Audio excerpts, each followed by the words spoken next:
नमस्कार दोस्तों, स्वागत है आप सभी का हमारे चैनल सुविद्या में। आज की क्लास में हम बात कर रहे हैं फ्राइड का मनोलैंगिक विकास सिद्धांत। सिगमंड फ्राइड का जो थ्योरी दी है उन्होंने साइकोसेक्सुअल डेवलपमेंट से रिलेटेड, तो उसकी आज की क्लास में बात करने जा रहे हैं।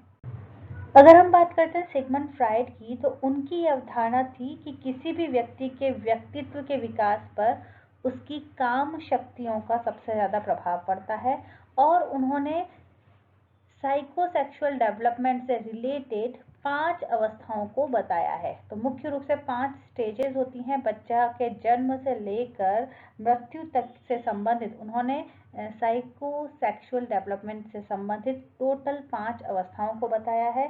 कौन कौन सी अवस्थाएं हैं वो हम जान लेते हैं। तो उनके अनुसार जो पहली अवस्था होती है उसे कहा जाता है ओरल स्टेज या मुखीय अवस्था। दूसरी स्टेज जो है वो कहलाती है गुदीय अवस्था या एनल स्टेज।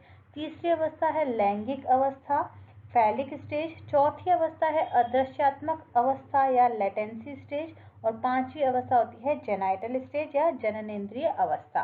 तो ये पांचों अवस्थाएं जो होती हैं वो उन अवस्थाओं के बारे में बताया है। और यहाँ पर जो काम शक्ति है उसके लिए फ्राइड ने एक शब्द का प्रयोग किया है जिसे उन्होंने कहा है लिबिडो। ठीक है, अब लिबिडो क्या होता है वो भी जानना बहुत ज़रूरी है। तो जैसा कि मैंने अभी बताया कि फ्राइड की अवधारणा है कि किसी भी व्यक्ति के व्यक्तित्व का अगर उसका विकास हो रहा है, उसकी पर्सनैलिटी का डेवलपमेंट हो रहा है, तो उसकी काम शक्ति का प्रभाव पड़ता है बचपन से। ठीक है, अब इस काम शक्ति को लिबिडो कहा गया है। अब लिबिडो क्या है? लिबिडो जो है काम शक्तियों को ही उन्होंने कहा है, ऐसी शक्तियां जिनसे एक बालक को सुख की, आनंद की प्राप्ति होती है। प्रेम हो गया, स्नेह हो गया या काम प्रवृत्ति जो है, इन्हीं सबको जिससे कि बालक को, व्यक्ति को सुख की, आनंद की प्राप्ति हो, लिबिडो कहा है। ये एक स्वाभाविक प्रक्रिया है, नेचुरल प्रोसेस है। यदि इस प्रवृत्ति का दमन किया जाए, रोकने की कोशिश की जाती है, तो वह व्यक्ति जो है उसका बैलेंस बिगड़ जाता है, या हम कह सकते हैं वो एक कुसमायोजित हो जाता है।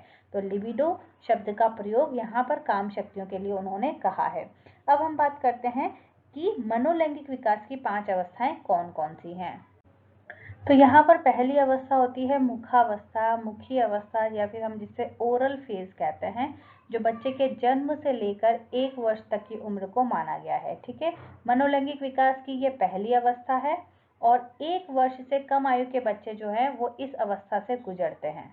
अब यहाँ पर देखिए, कामुकता जो है उसका जो मुख्य क्षेत्र है वो क्या माना गया है? मुख माना गया है, क्योंकि यहाँ पर बच्चा जो है मुख के द्वारा सुख की प्राप्ति करता है। इस अवस्था में कम या फिर अधिक मात्रा में मुखवर्ती उत्तेजन बच्चे को प्राप्त होते हैं, और उसी के आधार पर ही फ्राइड का ये कहना था कि उसी के आधार पर ही बच्चे का जो व्यक्तित्व है बाद में चलकर जब वो वयस्क हो जाता है, इसी के आधार पर उसका व्यक्तित्व विकसित होता है। या तो वो ओरल पैसिव पर्सनैलिटी वाला होगा या फिर वो ओरल एग्रेसिव पर्सनैलिटी का बच्चा होगा। तो इस आधार पर उन्होंने बताया है कि ये जो कामुकता का जो दौर है ये प्रथम अवस्था होती है और 18 माह तक लगभग रहती है, और यहाँ पर कामुकता का मुख्य क्षेत्र हो जाएगा मुख।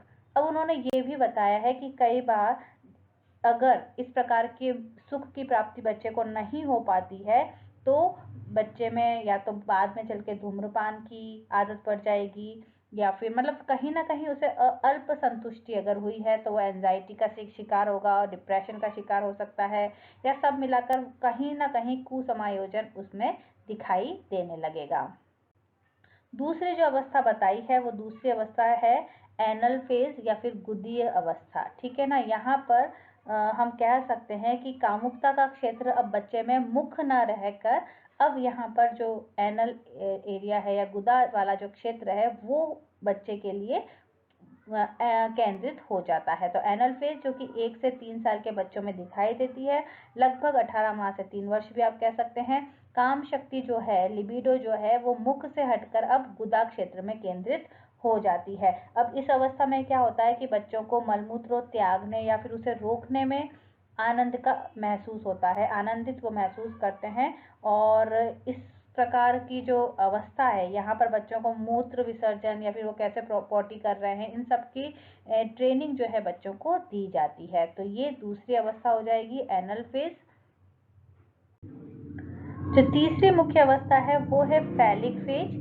जो कि 3 से 6 वर्ष की उम्र में पाई जाती है। लैंगिक अवस्था हिंदी में इसे कहा जाता है। और ये जो मनोलैंगिक विकास की तीसरी अवस्था है, लगभग 5 से 6 वर्ष तक बच्चों में पाई जाती है। और यहाँ पर लिबिडो की संतुष्टि का जो क्षेत्र है वो होती है जननेंद्रिया, स्वयं की जननेंद्रिया। ठीक है, इस अवस्था में यहाँ पर 2 शब्दों का प्रयोग हुआ है, एक तो हुआ है ऑडिपस और एक हुआ है इलेक्ट्रा कॉम्प्लेक्स। तो यहाँ पर क्या होता है, जो लड़के होते हैं उनपे होता है ऑडिपस कॉम्प्लेक्स और लड़कियों में होता है इलेक्ट्रा कॉम्प्लेक्स। अब ये क्या है, 2 चीजों के बारे में हम देख लेते हैं। तो इसे हिंदी में कहा जाता है मातृ मनोग्रंथि। ऑडिपस कॉम्प्लेक्स को कहा जाता है मातृ मनोग्रंथि और इलेक्ट्रा कॉम्प्लेक्स को कहा जाता है पितृ मनोग्रंथि। अब मातृ मनोग्रंथि क्या है कि यहाँ पर लड़का जो है वो अचेतन रूप से, ठीक है ना, एक अनकॉन्शियसली वो अपनी माता से एक लैंगिक प्रेम की इच्छा रखता है। तो यहाँ पर ऑडिपस से रिलेटेड एक कहानी है या फिर यूनानी कहानियां है कि भाई एक राजकुमार है, यानी एक लड़का राजकुमार था जो अपनी माता से शादी करना चाहता था और उसने अपनी माता से शादी करने के चक्कर में अपने पिताजी को मरवाने की साजिश या योजना बना ली थी। और इसी के आधार पर फ्रायड ने ये कहा कि लड़कों का जो स्नेह है वो अपनी माता से ज़्यादा होता है और इसी को उन्होंने कहा है ऑडिपस कॉम्प्लेक्स। इसी का उल्टा कि लड़कियां जो होती हैं उनमें पिता के प्रति लैंगिक आकर्षण जो है उसे कहा है इलेक्ट्रा कॉम्प्लेक्स। ठीक है, तो यहाँ पर इलेक्ट्रा जो है यूनानी कहानियों की एक राजकुमारी थी और उसका नाम है इलेक्ट्रा राजकुमारी का, जिसने अपने पिता से शादी करने के लिए माता को मरवाने की योजना बनाई थी। तो इसके आधार पर फ्रायड ने बताया कि लड़कियों के पिता के प्रति लैंगिक आकर्षण जो है वो इलेक्ट्रा कॉम्प्लेक्स है और ये ऑडिपस कॉम्प्लेक्स है। तो यहाँ पर एक मुख्य रूप से आपको बात ये याद रखने की काम शक्ति का जो मुख्य केंद्र बिंदु है वो बच्चे की स्वयं की जननेंद्रिया होती हैं। नेक्स्ट स्टेज जो है वो कहलाती है लेटेंट फेज या फिर अदृश्य अवस्था। अदृश्य अवस्था जो है वो लगभग 6 से 12 या हम 7 से 13 लगभग आयु जो है वो कहलाती है। यहाँ पर लिबिडो की संतुष्टि का जो केंद्र है वो अदृश्य हो जाता है, यानी काम शक्ति जो है इस अवस्था में अदृश्य हो जाती है। बच्चा जो है वो सामाजिक कार्यों की ओर केंद्रित हो जाता है। बच्चा जो है अपने हम उम्र दोस्तों के साथ खेलता है और वहीं उस खेलने में ही वो संतुष्टि को अनुभव करता है। तो यहाँ पर लिबिडो का जो केंद्र है वो बच्चों के साथ, दोस्तों के साथ खेलना या फिर अपने शारीरिक कौशलों में प्रवीण होना वो हो जाएगा, लेकिन काम शक्ति जो है इस अवस्था में अदृश्य होती है। नेक्स्ट स्टेज होती है जेनाइटल स्टेज। 12 वर्ष के बाद प्यूबर्टी से शुरू होती है टू डेथ। जेनाइटल फेज जो है जननेंद्रिय अवस्था, ये मनोलैंगिक विकास की 5वीं और अंतिम अवस्था फ्रायड के अनुसार मानी गई है, जो कि 12 वर्ष के बाद से निरंतर चलती रहती है। तो यहाँ पर जो शुरुआत की 3 अवस्थाएं थी उन्हें पूर्व जननेंद्रिय अवस्था कहते थे और अगर वो सारी ठीक चलती हैं तो ये जो अवस्था होती है जननेंद्रिय अवस्था, इसमें विषम लिंग के प्रति आकर्षण जो है वो विकसित होना लगता है। बच्चा विपरीत लिंग के प्रति तीव्र आकर्षण महसूस करता है। लेकिन अगर शुरुआत की 3 फेजेस में बच्चे को कुछ कठिनाइयां हुई हैं या फिर अल्प तृप्ति हुई है तो बच्चा जो है आगे की जो अवस्थाएं हैं उनको सही रूप से करने में थोड़ी कठिनाई महसूस करता है। तो यहाँ पर इस अवस्था में काम शक्तियां जो है वो जननेंद्रियों पर केंद्रित रहती हैं। हमने तीसरी जो फेज पढ़ी थी वहां पर भी हमने फैलिक फेज में भी जननेंद्रियां ही पढ़ा था, लेकिन वहां पर हमने देखा था कि बच्चा स्वयं की जननेंद्रियों पर उसकी काम शक्तियां केंद्रित रहती हैं, लेकिन इस अवस्था में बालक की विपरीत लिंग के प्रति जननेंद्रिय काम शक्तियां जो हैं वो केंद्रित रहती हैं। तो इस प्रकार इनका उपयोग वो बच्चा जो व्यक्ति जो है वो विपरीत लिंग या संतान उत्पत्ति के लिए करता है।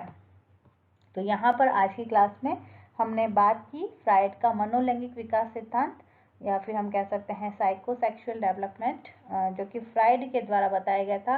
बाद में बहुत क्रिटिसाइज हुए वो अपने इस सिद्धांत के लिए, क्योंकि बहुत सारी उन्होंने वातावरण को कोई रोल नहीं दिया था, उनके आधार पर एनवायरनमेंट का कोई रोल नहीं है। उन्होंने सिर्फ और सिर्फ काम शक्तियों के आधार पर अपना सिद्धांत बनाया, जिसके कारण उन्हें कई बार आलोचनाओं का सामना करना पड़ा।